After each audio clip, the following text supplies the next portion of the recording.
नमस्कार. भगवद्गीता मनोमनी या उपक्रमाच्या नवम पुष्पामध्ये मी वैद्य पूजा कोटस्थाने कोयाळीकर तुम्हा सर्वांचे मनापासून स्वागत करते. मागच्या एकादशीला आपण कर्मांचे विविध प्रकार बघितले होते. निष्काम कर्म, कर्म, विकर्म हे सगळे कर्मांचे प्रकार आपण बघितले होते. ही कर्म एकमेकांमध्ये कशी रूपांतरित होतात हे सुद्धा आपण बघितलं होतं. कुठलंही कर्म जर आपण साधारणपणे केलं तर ते कर्म आपल्याला बंधनकारक ठरतं हे सुद्धा पाहिलं होतं. तसंच कर्मफळाविषयी जर मनामध्ये आपण आधीच काही इच्छा निर्माण करून ठेवली तर मनाचा समतोलपणा बिघडतो हे सुद्धा आपण तिथे जाणून घेतलं होतं. आता मागच्या एकादशीच्या निरूपणाचं जर सार काढायचं आपण ठरवलं तर ते असं आहे की प्रत्येक कर्म हे आपण अकर्म कसं होईल हे लक्षात घेतलं पाहिजे. आपली सगळी क्रियमाण कर्म या आयुष्यातली जर आपण नियंत्रित केली, म्हणजेच जर अकर्म केलं तर आपण कुठल्याही कर्माच्या बंधनामध्ये अडकणार नाही, असं त्याची समरी आपल्याला काढता येईल. पण काय होतं, आपल्याला अकर्म करण्याची सवय नसते, त्याच्यामुळे आपलं कुठलंही कर्म हे साधारण कर्म म्हणून केलं जातं. मग आता जेव्हा ते साधारण कर्म असतं तेव्हा कर्त्याच्या मनामध्ये अभिमान असतो, अहंकार असतो आणि कर्मफलाविषयी काहीतरी इच्छा मनामध्ये असते. आणि जेव्हा असं कर्म हे केलं जातं तेव्हा ते कर्म आपल्याला बंधनकारक ठरतं. आता जेव्हापासून आपला जन्म झालेला आहे तर हा जो जन्म आपल्याला प्राप्त झालेला आहे तो सुद्धा पूर्वीची आपली काहीतरी संचित कर्म आहेत आणि ती संचित कर्म जोवर पूर्णपणे नष्ट होत नाहीत तोवर आपल्याला या जन्म मृत्यूच्या फेऱ्यामधून जावं लागतं. आणि जर याच्यातून आपल्याला निसटायचं असेल तर भगवंत आपल्याला कर्म मार्गाचं अवलंबन कर असं ते सांगत आहेत. म्हणून ते काय म्हणतायत, आता मी तुला हा जो ज्ञानाचा अग्नी दिलेला आहे ना, म्हणजे काय, कर्मफलाचा सिद्धांत जो मी आता तुला गेल्या 4 अध्यायांपासून समजून सांगत आहेत वेगवेगळ्या निरनिराळ्या प्रकारांनी, तर तू आता तो आचरणात आणायला सुरुवात कर. म्हणजे तुझी या जन्मातली कर्मे तरीही नियंत्रित होतील, ती तुला अकर्म करता येतील आणि तू जन्म मृत्यूच्या फेऱ्यामधून सुटशील आणि तू मोक्षाचा अधिकारी होशील. यथे धांस समिद्धोग्निर्भस्मसात कुरुतेर्जुन ज्ञानाग्निः सर्व कर्माणि भस्मसात कुरुते तथा. अर्जुना, जशी आपण एखादी होळी पेटवली तर त्याच्यामध्ये बारीक, जाड, ओली, सुकी अशी सगळी लाकडे भस्मसात होऊन जातात ना, तसंच तू सुद्धा आता काय कर, तुला मनुष्याचा जन्म मिळालेला आहे, तुला कर्म मार्गाचं स्वातंत्र्य आहे, तुला मनुष्य जन्मामध्ये स्वतंत्र बुद्धी दिलेली आहे, तू या सगळ्या गोष्टींचा वापर कर आणि आधीच्या जन्मातली संचित कर्म, या जन्मातली क्रियमाण कर्म ही तू नष्ट करून टाक, ती संपवून टाक, ती भस्म करून टाक.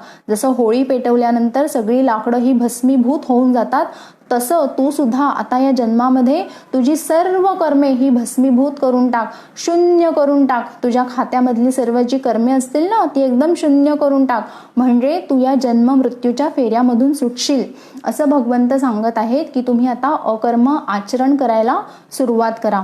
पुढे ते काय म्हणतायत, कर्मफलाचा सिद्धांतातलं अजून एक रहस्य ते आपल्याला सांगतायत. ते काय म्हणतायत, न कर्तृत्वं न कर्माणि लोकस्य सृजति प्रभुः न कर्मफल संयोगं स्वभावस्तु प्रवर्तते. अरे मनुष्या, हे बघा, या पृथ्वी तलावर जी काही भूतमात्रांची कर्तृत्वे आहेत, त्यांची कर्मे आहेत आणि त्या कर्मातून निर्माण होणारी जी काही कर्मफळे आहेत त्यांचा रचयिता मी नाही. हे सर्व काही प्रकृती धर्माप्रमाणे, निसर्गाच्या नियमाप्रमाणे, कर्म सिद्धांताप्रमाणे अनादी कालापासून चालत आलेला आहे. मी याच्यातलं काहीही करत नाहीये. मी तुम्हाला कधीही म्हणत नाही तू कर्म कर मग तुला असं कर्मफळ मिळेल. मी या सगळ्या गोष्टींमधून अलिप्त आहे. ही तर तुझीच कर्म आहेत जी तुला प्रवृत्त करतायत की तू काम कर, कर्मफळाविषयी कुठलीही इच्छा ठेवू नको. म्हणजे ते इथे काय सांगतायत की तूच तुझ्या कर्मानी सगळी या जन्मातली तुझी कर्म चालवणार आहेस. न चैव सुकृतौ विभुः. अजून पुढे ते काय म्हणतायत की एकदा कर्म केलं की कर्माची चक्रे ही सातत्याने फिरत राहतात. जसा वाणीतून निघालेला शब्द आणि धनुष्यातून सुटलेला बाण हे पुढे पुढे जातात आणि त्याचे काहीतरी परिणाम आपल्याला निश्चित दिसतात. तसंच तू एकदा कर्म केलं ना की ते कर्म एकदम सुटलेलं असतं, त्याच्यावर कोणाचंही नियंत्रण राहत नाही आणि ते कर्म तुला कधीतरी कुठेतरी फल देऊनच शांत होणार. आणि तुला असं वाटत असेल की या कर्माचा मी काही भाग घेईन, पण तसं काही होत नाही. तू जर चांगलं काम केलं तर तुला सुखकारक फळ मिळेल, तू जर वाईट काम केलं तर तुला दुःखकारक फळ मिळेल. फळ तर तुला निश्चित मिळणार आहे, पण मी तुझं पापही घेत नाही आणि मी तुझं पुण्यही घेत नाही. जे काही आहे तू स्वतः तुझ्या कर्म मार्गातून निश्चित करत असतो. आता तुला अनेक वेळेला असं वाटत असेल ना की मी या व्यक्तीला खूप भरभरून दिलंय, या व्यक्तीला मी काहीच दिलेलं नाहीये, पण मी असं काहीच करत नाही. तुझी क्रियमाण कर्म कशी आहेत, तू कुठल्या पद्धतीने ती करत आहेस, ज्या प्रकारची तुझी क्रियमाण कर्म असणार आहेत त्याप्रमाणे तुला त्याचं फळ मिळणार आहे. माझे हात सुद्धा बांधलेले आहेत तुला काही देताना, तुझ्याकडून काही उलट घेताना. मला सुद्धा विचार करावा लागतो की तुझी कर्म कशी आहेत, त्या कर्मांप्रमाणे मी फक्त तुला फल देतो. म्हणजे काय, मी कर्म करायला तुला प्रवृत्त करत नाही, हे कर्मफळाच्या सिद्धांताप्रमाणे चालू आहे. तुझ्या कर्माचं मी सगळं ऑडिट करतो आणि त्याच्याप्रमाणे मी फक्त कर्मफलदाता आहे. हे खूप मोठं रहस्य भगवंत या कर्मफलाच्या सिद्धांतामध्ये या 5व्या अध्यायामध्ये सांगत आहेत. ते म्हणतायत पापही माझं नाही, पुण्यही माझं नाही, जे काही आहे तू सगळं तुझ्या कर्म मार्गातनं निर्माण केलेलं आहे. आणि हे एक लक्षात घे, आता तुला मनुष्य जन्म मिळालेला आहे, तर हा एकच जन्म असा आहे की जिथे मनुष्याला मी बुद्धी दिलेली आहे. त्याच्यामुळे आता तुला पूर्ण संधी आहे, पूर्ण वाव आहे की या जन्मातली सगळी क्रियमाण कर्मे तू नियंत्रित कर. ही कर्मे नियंत्रित करण्यासाठी तू प्रबळ पुरुषार्थ कर. म्हणजे तुझं काय होईल, या जन्मातली सगळी क्रियमाण कर्मे ही नियंत्रित होतील, ती अकर्म होतील आणि हळूहळू तुझा प्रवास मोक्षाकडे जायला लागेल. आता तुला असं वाटत असेल हे सगळं मी कुठून शिकायचं, जरी मी तुला सांगितलं असेल तरी तुला एखादा असा व्यक्ती लागेल ना जो तुला प्रत्यक्षात हे सगळं नीट समजून देईल. तू असा एखादा आप्त व्यक्ती बघ ज्याच्यावर तुझी श्रद्धा आहे, ज्याच्यावर तुझा विश्वास आहे. अशा गुरुजवळ तू बस, त्यांचा आशीर्वाद घे, त्यांची सेवा करून तू त्यांना प्रसन्न कर. तुझा स्वतःचा अहंकार जरा बाजूला ठेव, अंगामध्ये नम्रता आण. म्हणजे तुझे गुरु हा जो सिद्धांत तुला समजावून सांगतील ना तो तुला नीट आचरणात आणता येईल. ते काय म्हणतायत, तद्विद्धि प्रणिपातेन परिप्रश्नेन सेवया उपद्येक्षन्ति ते ज्ञाने ज्ञानिनस्तत्त्वदर्शिनः. जे ज्ञानी व्यक्ती आहेत ना तुला हे या तत्वाचं निश्चित दर्शन करून देतील. आणि सगळ्यात महत्वाचं काय आहे, जेव्हा तुला कुणाकडून काही शिकायचं असतं, तुला काहीतरी तत्व एखादं ज्ञान दुसऱ्या व्यक्तीकडून घ्यायचं असेल तर त्याच्यात सगळ्यात पहिली गोष्ट अशी आहे की तू त्या व्यक्तीवर श्रद्धा ठेवली पाहिजे. श्रद्धावान् लभते ज्ञानं तत्पर संयतेन्द्रियः ज्ञानं लब्ध्वा परां शान्तिमचिरेणाधिगच्छति. तू त्या व्यक्तीवर जर श्रद्धा ठेवली, विश्वास ठेवला तरच ती व्यक्ती तुला काय सांगत आहे ना याचं नेमकं गमक तुला समजेल. तर तू आता हा कर्मफळाचा सिद्धांत तुझ्या गुरुजीवर बस आणि त्यांच्याकडून तू हा समजावून घे. आता पुढचा जन्म तुला कुठला मिळणार आहे हे सुद्धा तुला माहित नाहीये ना. जर मनुष्याचा जन्म नाही मिळाला, काहीतरी पशु पक्षी वनस्पती असा जन्म जर तुला मिळाला तर त्या जन्मामध्ये तुला बुद्धी मी देत नाहीये आणि तुला कर्म मार्ग अवलंबण्याचा तिथे अधिकार सुद्धा नसतो. त्याच्यामुळे त्या जन्मामध्ये तुला तुझी क्रियमाण कर्मे ही नियंत्रित करता येत नाहीत. त्याच्यामुळे आत्ता जो तुला मनुष्य जन्म लाभलेला आहे याचा तू पूर्ण लाभ घे आणि तुझी क्रियमाण कर्मे ही नियंत्रित कर. आता या जन्मात केलेली कर्मे ही तुझ्या संचितात जाणार नाही, ते तुझं प्रारब्ध होणार नाही, याची निश्चित काळजी तू बाळग. आता या अध्यायामध्ये की नाही श्रीकृष्ण मनुष्याला एकदम जंतू म्हणतायत. इतके दिवस तरी ते जीव म्हणत होते, मनुष्य म्हणत होते, पण ते आता काय म्हणतायत, अज्ञानेनावृतै ज्ञानं तेन मुह्यन्ति जन्तवः. जंतवः हा शब्द हे आपल्यासाठी वापरतायत भगवान श्रीकृष्ण. तर ते जंतू का म्हणतायत आता आपल्याला, आपल्यावरच्या अपार प्रेमाविषयी ते आपल्याला आता इथे जंतू म्हणतायत. ते काय म्हणतायत, मी इतके दिवसांपासून तुला सांगतोय की हा कर्म मार्ग आहे, तू आचरणात आण, तुझी सगळी क्रियमाण कर्मे ही नियंत्रित कर, पण मी तुला पुन्हा पुन्हा सांगतोय तरी ते तुला कळत नाहीये, ते तुला उमगत नाहीये आणि तू आपली साधारण कर्म करण्यामध्ये व्यस्त झालेला आहेस. म्हणून ते काय म्हणतायत, हे जे अज्ञान आहे ना त्याच्यामुळे काय झालेले, हा कर्म मार्ग हे जे ज्ञान आहे अत्यंत पवित्र ज्ञान आहे, विशुद्ध ज्ञान आहे, हे तुला समजत नाहीये आणि म्हणून ते इथे आपल्याला जंतू म्हणतायत. आता जर काही लोकांना इतकी निरूपणं ऐकून असं वाटत असेल की आपण सुद्धा जरा गीता ग्रंथ उघडून बघावा, नेमकं त्याच्यामध्ये काय सांगतायत हे आपणही जरा आपल्या बुद्धीने तपासून बघावं, काय आहे त्याच्यात, कसे कसे शब्द आले आहेत ते आपण बघावं, असं जर कुणाला वाटत असेल तर आता हा जो कर्मफलाचा सिद्धांत आहे ना, तो आपण अगदी गीतेच्या भाषेमध्येच बघूयात.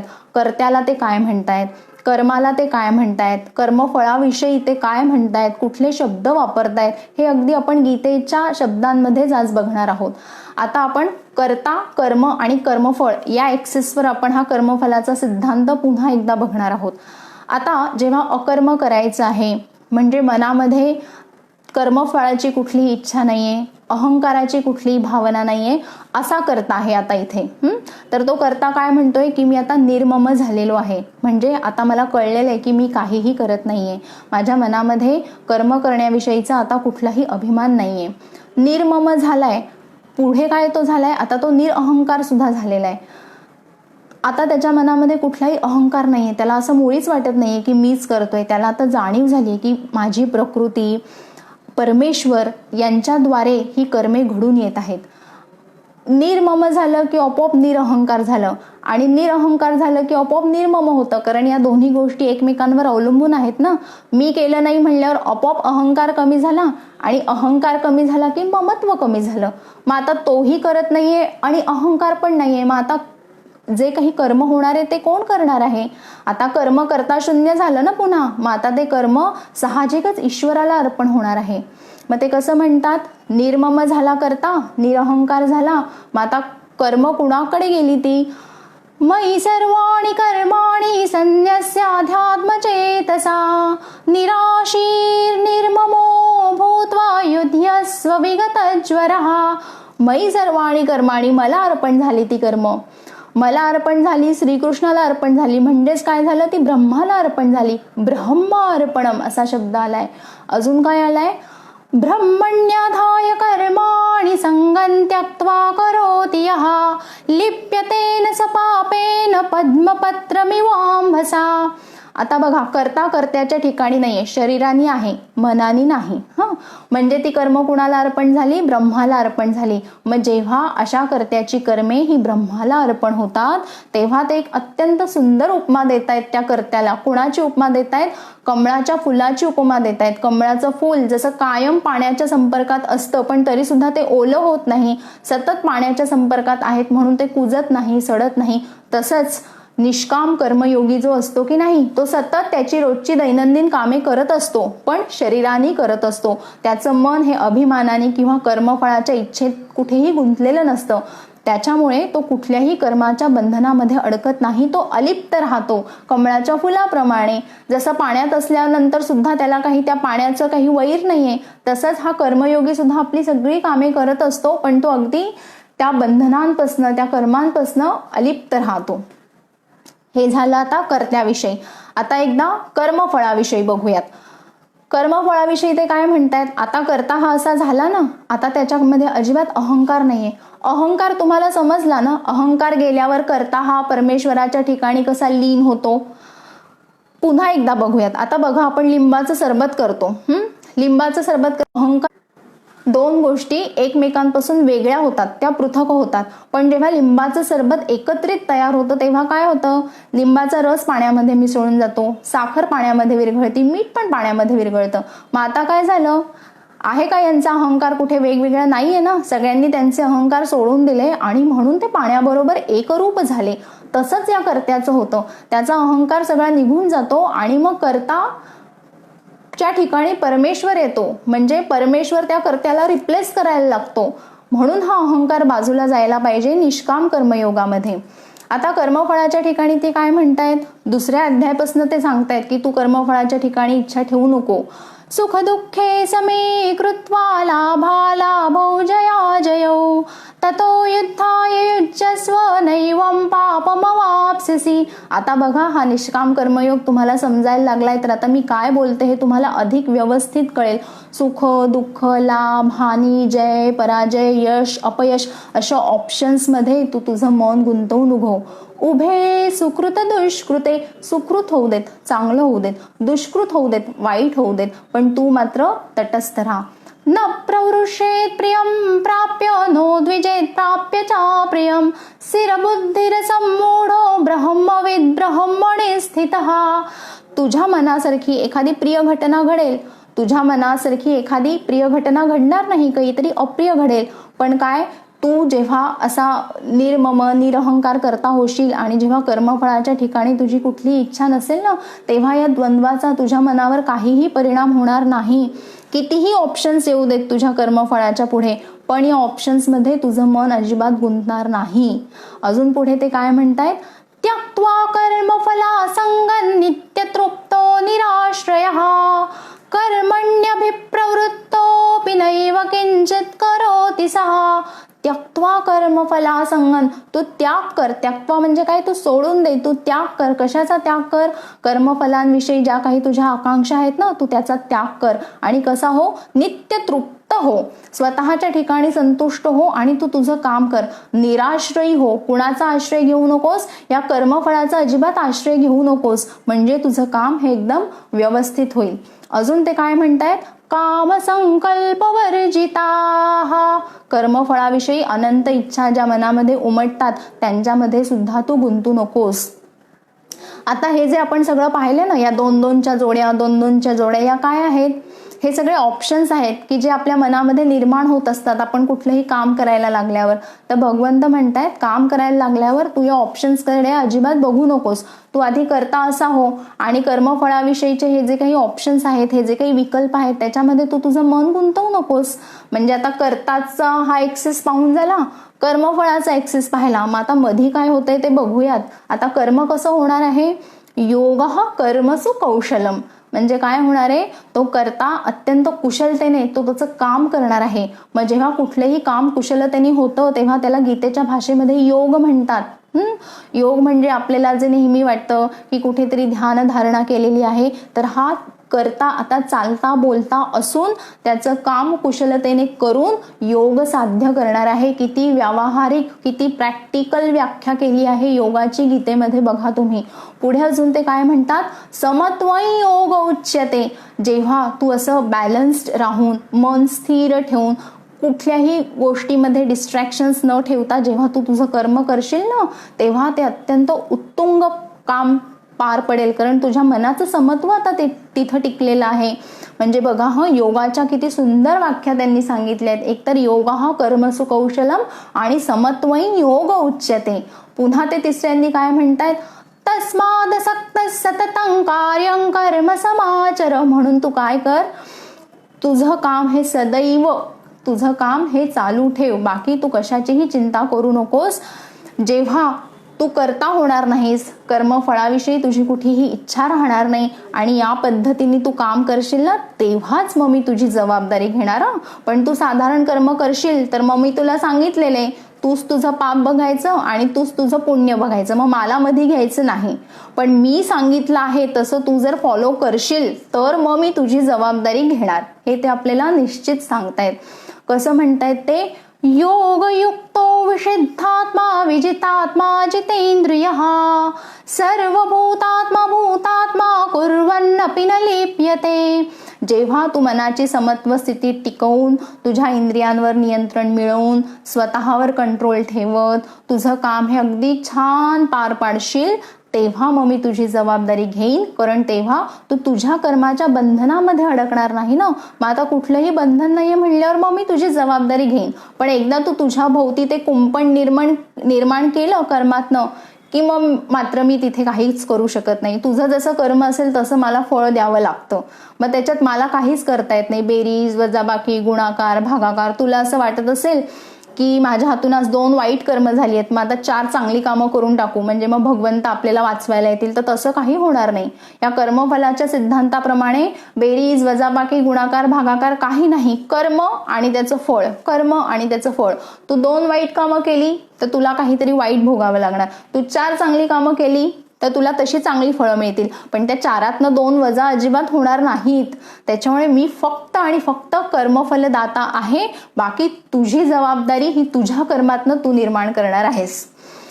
आता बघा, आपण निष्काम कर्मयोग हा या ॲक्सेसवर पाहिला. करता कसा पाहिजे, कर्म कसं होतंय आणि कर्मफळ कसं झालेलं आहे. आता हे सगळं एवढं साध्य झाल्यावर आपण असं निश्चित म्हणू शकतो की कर्ता आता स्थितप्रज्ञ झालेला आहे.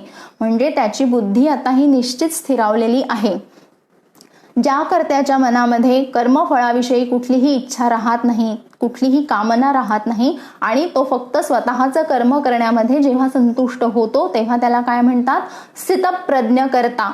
आठवतंय ना, प्रजहाति यदा कामान सर्वान पार्थ मनोगतान आत्मन्येवात्मना तुष्ट स्थितप्रज्ञ सदोच्यते. सर्व कामना संपलेल्या आहेत आणि स्वतःच्या ठिकाणी संतुष्ट आहे असा मनुष्य स्थितप्रज्ञ.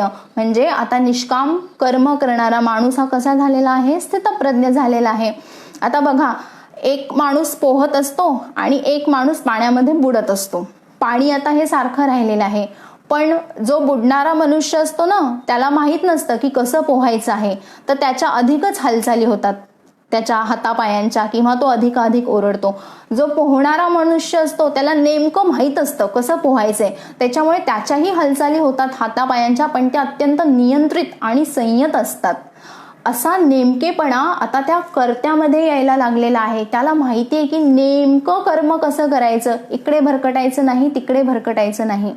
मग स्थितप्रज्ञ जो करता आहे, आता तो अगदी मन फक्त कर्मावर स्थिर करून, मन फक्त त्याच्या प्रयत्नांवर केंद्रित करून तो त्याचं काम करणार आहे कुशलतेने.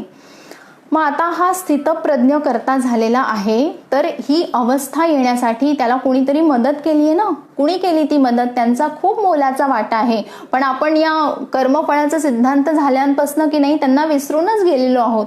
कोण आहेत ती? इंद्रिय आहेत ना. इंद्रियांनीच तर हे सगळं साध्य करून दिलंय कर्त्याला.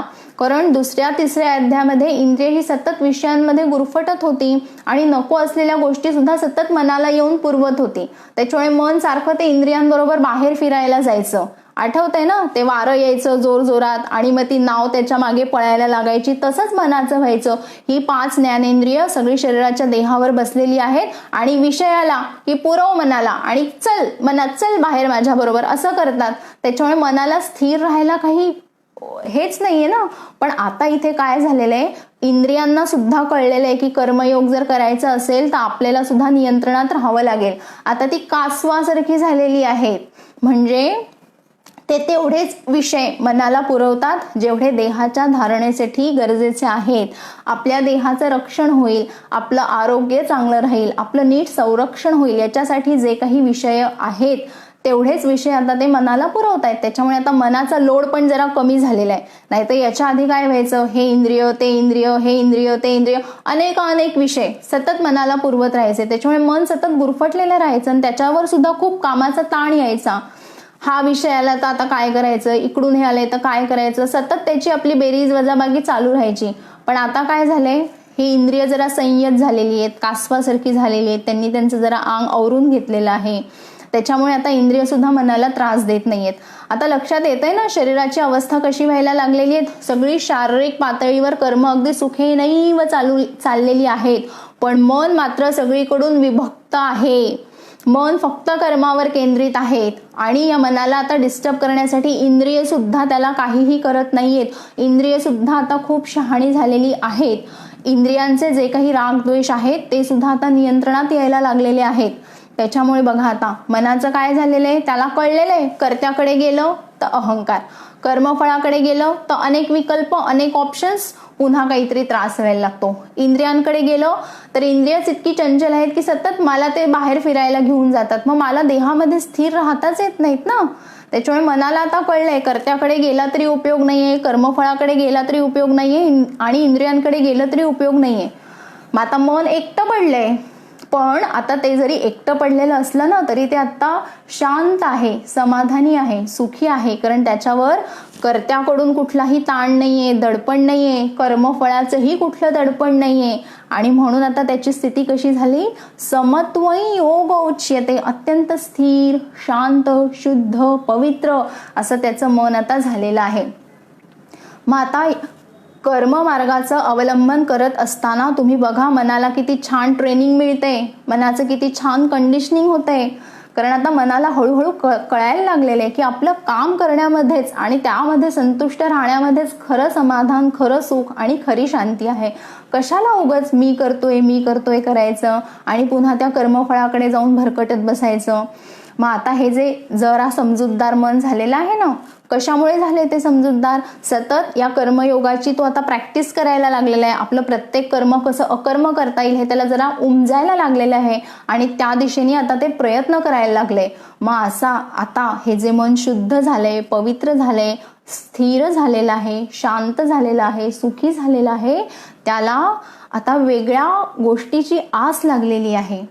आता त्याला हे एवढं सगळं चांगलं मिळालंय ना, मग त्याला अजून वाटतंय की अजून मला काहीतरी चांगलं मिळालं पाहिजे.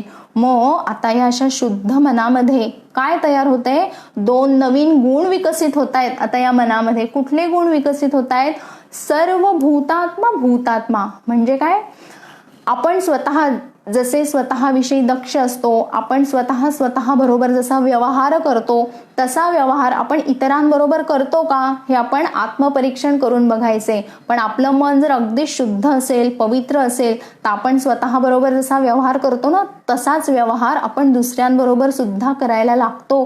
हा एक चांगला गुण आपल्या मनामध्ये विकसित होतो. आता मला जर ताप आला, माझी जर तब्येत खराब झाली तर मी माझ्या कामावरून सुट्टी घेते. तसंच माझ्या घरी जो सेवक कामाला आहे त्याला मी त्याच भावनेने सांगते का, आज तुझी तब्येत बरी नाहीये तर तू विश्रांती घे. हीच भावना तिच्याविषयी माझ्या मनामध्ये उत्पन्न होती का, याचं उत्तर जर हो असेल तर आपल्या मनामध्ये सुद्धा हा सर्व भूतात्मा गुण आहे, पण तो अधिक विकसित होणं अपेक्षित आहे. असा हा गुण जर आपल्यामध्ये विकसित व्हायला लागला तर आपला व्यवहार दुसऱ्यांप्रतीचा हा निश्चित सुधारायला, चांगला व्हायला आपल्याला मदत होणार आहे. आता अजून कुठला गुण विकसित होतोय, समदर्शिनः. ते कसं म्हणतायत, विद्या विनय संपन्ने ब्राह्मणे गविहस्तिनी शुनिचैव श्वपाके च पंडिता समदर्शिनः. खूप शिकलेला ब्राह्मण, खूप मोठं अध्ययन केलेला विद्वान पुरुष, गाय, हत्ती आणि एखादा दुष्ट प्रवृत्तीचा माणूस, या सगळ्यांकडे हा मनुष्य जो स्थितप्रज्ञ झालेला आहे, जो निष्काम कर्मयोगाचं अवलंबन करत आहे, जो त्याची क्रियमाण कर्म नियंत्रित करीत आहे, असा करता या सर्व लोकांकडे समबुद्धीने बघायला लागतो. म्हणजे काय समजलं का, आता गाईचं अन्न काय आहे, चारा, बरोबर ना, गाय गवत खाती, चारा खाती. उद्या जर माझ्या घरामध्ये मी एखाद्या अतिथीला बोलवलं भोजनासाठी, मग आता मी गीतेचं निरूपण करते, माझी पण समबुद्धी झाली आहे म्हणून मी गाईला जसा चारा दिला तर मनुष्याला खायला चारा दिला तर चालेल का, नाही चालणार ना, कारण मनुष्याची गरज वेगळी आहे, त्या पशुची गरज वेगळी आहे. मग समदर्शिनः म्हणजे नेमकं काय, त्या दोघांचं पोषण होणं याच्यामध्ये माझी समबुद्धी हवी, पण दोघांविषयीचं वर्तन माझं वेगळं असू शकतं. आता वैद्य किंवा एखादा डॉक्टर जेव्हा रुग्णाला बघतो तेव्हा सगळ्या रुग्णांविषयी समबुद्धी काय असते की याला आरोग्य प्राप्त करून द्यायचं. पण एखादा रुग्ण जर माझ्याकडे पोटदुखी घेऊन आला आणि एखादा रुग्ण जर डोकेदुखी घेऊन आला तर दोघांचं औषध काही सारखं असू शकत नाही ना. समबुद्धी ही त्याच्या आरोग्याविषयी पाहिजे, पण वर्तन माझं दोघांविषयी वेगवेगळं असू शकतं. समोरच्या व्यक्तीचं हित जपत आपले वैयक्तिक रागद्वेष त्यामध्ये न मिसळता जेव्हा आपलं वर्तन व्हायला लागतं इतरांबरोबर, तेव्हा समदर्शिनः हा गुण आपल्यामध्ये हळूहळू रुजायला सुरुवात झालेली आहे असं आपल्याला कळायला लागतं. हे दोनही गुण आत्मपरीक्षणाचे आहेत बरं का. वागताना आपल्याला सहज कळतं आपण बरोबर वागलोय की चुकीचं वागलोय. चुकीचं वागलेलो असेल तर याचा अर्थ हा आहे की अजून त्या निष्काम कर्मयोगाची प्रॅक्टिस आपल्याला करणं अत्यंत गरजेचं आहे. बरं, आता इंद्रिय बघून झाली, मनामध्ये 2 नवीन गुण विकसित झालेले आहेत ते पण पाहिलेलं आहे. मग आता अजून काय होणार आहे, आता बघा, पुन्हा एकदा बघा मनाची अवस्था कशी आहे. त्याला कळले कर्ता नाही, कर्मफळ नाही, इंद्रिय नाही. पण आता मन सुखी व्हायला लागलेलं आहे, कारण खूप छोट्या गोष्टींबरोबर आता त्याला डील करायचंय, फक्त त्याच्या कर्मांबरोबर. मग आता मनाला अजून काहीतरी चांगलं हवं आहे. मन आता स्वतः खूप पवित्र, शुद्ध, सुखी, शांत, समाधानी असं झालेलं आहे. माझ्या मनाला अजून काहीतरी वेगळ्या गोष्टी हव्या आहेत, अजून वेगळ्या गोष्टींची आस लागलेली आहे, काहीतरी वेगळ्या गोष्टींचा ध्यास त्याच्या मनामध्ये आता चालू आहे. मग मन म्हणते, आता मला कर्त्याबरोबर नियंत्रित मैत्री ठेवायची आहे, कर्मफळाविषयी नियंत्रित मैत्री हवी आहे, इंद्रियांविषयी नियंत्रित मैत्री ठेवावीच लागणार आहे. कारण जोवर देह धारण केलेला आहे तोवर देहामध्ये जे जे काही घटक आहेत तोवर त्यांच्याबरोबर मैत्री तर ठेवावीच लागणार आहे. पण माझ्या असं लक्षात आलंय की त्यांच्याबरोबर मैत्री ठेवली ना तर मला क्षणाक्षणाला कधी सुख होतं, कधी दुःख होतं. या घटनेमध्ये असं तर त्या घटनेमध्ये तसं. मला असं काही परमनंट सोल्युशन कधी सापडलेलंच नाहीये सुखाचं. शाश्वत सुख मला कसं मिळेल? तर ते काय म्हणते की आता एकच घटक शरीरामध्ये राहिलेला आहे की ज्याच्याबरोबर मी कधीच मैत्री केलेली नाहीये. आत्मा, परमात्मा, माझं स्वस्वरूप, माझं स्वतःचं रूप, त्याच्याकडे मी कधीही लक्ष दिलेलं नाही. ते आपल्या एका कोण्यात पडलेलं असतं. मी कायम आपलं कर्ता, कर्मफळ, इंद्रिय यांच्यामध्येच भरकटत राहिलो ना. मग चला याच्याबरोबर एकदा मैत्री करून बघायची का? त्याच्याबरोबर मैत्री केल्यानंतर मला शाश्वत सुखाची प्राप्ती होणार आहे का, असं आता मनामध्ये यायला लागलेलं आहे. इंद्रियांविषयी पुन्हा एकदा बघा काय होतं. अनेक इंद्रिय विषय आपल्या मनाला येऊन देत असतात, पण कधी कधी काही इंद्रियांविषयांमुळे आपल्याला अत्यंत सुख होतं, कधी कधी आपल्याला दुःख होतं. पण इंद्रियांकडून येणारे हे विषय कायमच प्रामाणिक असतात असं नाही. कसं बरं? आता खूप उन्हाळ्याचे दिवस आहेत, मी खिडकीपाशी छान बसलेली आहेत, एक छान वाऱ्याची झुळूक आली, मला खूप छान वाटलं, अनुकूल वेदना निर्माण झाली मनामध्ये. आता मी तीच आहे, मी पुन्हा खिडकीपाशी बसलेली आहे, पण आता माझ्या अंगामध्ये ताप आहे. आता तीच वाऱ्याची झुळूक मला नकोशी झाली आहे, मी लगेच खिडकी लावून घेतली. मग आता माझी त्वचा, इंद्रिय ते पण तेच राहिलं, वाऱ्याची झुळूक, इंद्रिय विषय ते पण तेच राहिलं. पण पहिल्या घटनेमध्ये हा संयोग मला हवासा वाटला, पण दुसऱ्या घटनेमध्ये हा संयोग मला नको वाटला, मला त्रासदायक झाला. म्हणजे काय झालं? इंद्रियांकडून येणारे जे काही विषय आहेत ते प्रामाणिक राहिले का? नाही राहिले. ते जर प्रामाणिक राहिले असते तर पहिल्या घटनेमध्ये आणि दुसऱ्या घटनेमध्ये मला सेमच अनुभूती व्हायला पाहिजे होती, पण तशी नाही झाली. पहिल्यांदी मला चांगलं वाटलं, दुसऱ्यांदी मला वाईट वाटलं. म्हणजेच काय? इंद्रियांकडून येणारे विषय हे सापेक्ष असतात, ते घटनांप्रमाणे, परिस्थितीप्रमाणे बदलत राहतात. म्हणून आपलं सुख कशाला त्या इंद्रियांवर अवलंबून ठेवायचं? ते जर प्रामाणिक नाहीये तर तेच सतत मिनिटाला बदलत राहणार आहे. मग असं जर बदलत राहिलं तर मला शाश्वत सुख कसं मिळेल? असा प्रश्न सुद्धा आता मनामध्ये यायला लागलेला आहे. आता त्याला कळायला लागलेलं आहे, जर मला शाश्वत सुख हवं असेल तर ही इंद्रिये जी सापेक्ष आहेत, ज्यांचे विषय सापेक्ष आहेत आणि जे बदलणार आहेत, तर त्यांच्यावर मला माझं सुख कसं काय अवलंबून ठेवता येईल?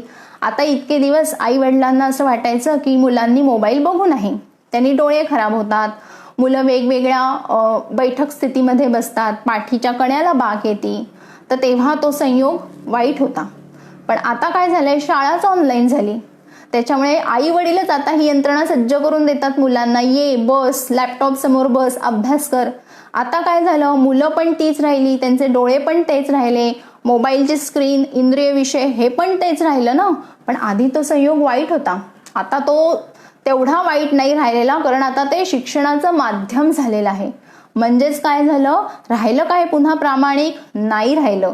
ते घटनेप्रमाणे, परिस्थितीप्रमाणे, वेगवेगळ्या गोष्टींप्रमाणे ते सतत बदलत राहतं. म्हणून मनाला आता कळलेलं आहे की इंद्रिय जी आहेत ना ती सुद्धा प्रामाणिक नाही आहेत, मग कशाला उगाच त्यांच्या मागे धावायचं? म्हणून आता मनाला असं वाटायला लागलंय, माझ्या शरीरामध्ये जो परमात्मा आहे, जो आत्मा आहे, त्याच्याशी एकदा मैत्री करून बघू का? त्याच्याशी एकदा दोस्ती करून बघू का? तिथे मी एकदा शोध घेऊन बघतो की तिथे तरी खरंच मला शाश्वत सुख मिळणार आहे का? हे सगळं 5व्या अध्यायापर्यंत भगवंत आपल्याला कर्मफळाच्या सिद्धांताप्रमाणे सांगत आहेत की तुमचं कर्म नियमित करा, आणि जेव्हा कर्म च्या सिद्धांताप्रमाणे तुम्हाला मनाची स्थिरता लाभणार आहे. पुन्हा बघा ते काय म्हणतायत, बुद्धीमध्ये संन्यास ठेवा, कर्मामध्ये संन्यास घेऊ नका, तुमचे रोजचे व्यवहार सुरळीत पार पाडा निष्काम होऊन. असं केल्यावर काय होणार आहे, तुमच्या मनाची बैठक जी आहे ना ती अत्यंत शांत, स्थिर आणि संयमी होणार आहे आणि अशाच मनाला परमात्म्याची शोध घेण्याचा ओढ लागणार आहे. परमात्मा कसा आहे हे जाणून घेण्याविषयी त्याच्या मनामध्ये इच्छा जागृत होणार आहे. गीतेचा जो पुढचा अध्याय आहे आत्मसंयम योग, ही कर्मफलाची सर्वोत्कृष्ट परिणिती आहे.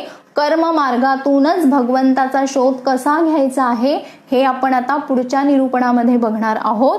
पण तोवर तुम्ही सगळ्यांनी हा निष्काम कर्मयोग कसा आचरणात आणायचा याची नीट प्रॅक्टिस करायची आहे. बघा आत्ता सुद्धा तुम्ही सर्वांनी अकर्म केलेलं आहे. नाही समजलं ना कसं झालं अकर्म, आता बघा माझं हे सगळं ऐकण्यामध्ये तुम्ही किती तल्लीन झाला आहात. स्वतःचा सुद्धा तुम्हाला विसर पडलेला आहे आणि हे ऐकताना तुमच्या मनामध्ये असं येत नाहीये की आता एवढ्या वेळ मी हे ऐकतोय तर हे मला आचरणात आणता येईल न येईल, मला आवडतंय न आवडतंय, असेही विचार तुमच्या मनामध्ये नाही आहेत. तुम्ही फक्त मला अगदी तुमची सगळी श्रवणेंद्रिय एक ठिकाणी केंद्रित करून माझी वाणीवर तुम्ही बुद्धी स्थिर केलेली आहे. झालं ना अकर्म, आता तुम्ही सुद्धा अकर्म करायला शिकायला लागलेला आहात. त्या दृष्टीने तुमचं पाऊल आता पुढे चालायला लागलेलं आहे. तर असाच हा कर्मयोग तुम्ही रोज आचरणात आणला तर परमात्मा हा तुमच्या रोजच्या कृतीमधून तुम्हाला दर्शन द्यायला लागेल असं आश्वासन भगवंत आपल्याला पुढच्या अध्यायामध्ये देणार आहेत. पुढचा अध्याय हा आत्मसंयम योग आहे. तेव्हा अजून मनाला काय काय प्रयत्न करायचे आहेत, परमात्म्याच्या ठिकाणी लीन व्हायला, त्याचं सतत स्मरण ठेवायला, कर्म मार्गातनं, ते सुद्धा कर्म मार्गातनं, हे आपण पुढच्या अध्यायामध्ये बघणार आहोत. आजचं हे निरूपण संपलं असं मी सांगते. पुढचं निरूपण हे 13 नोव्हेंबरला आहे, त्या दिवशी बुधवार आहे. पुढचंही निरूपण तुम्ही सर्वांनी जरूर ऐका. ज्यांचा स्वभाव हा खूप उतावीळ आहे, खूप चंचल आहे, ज्यांना सतत राग येत असतो, अशा लोकांनी तर हे निरूपण नक्की नक्की ऐकायचं आहे. तोवर धन्यवाद.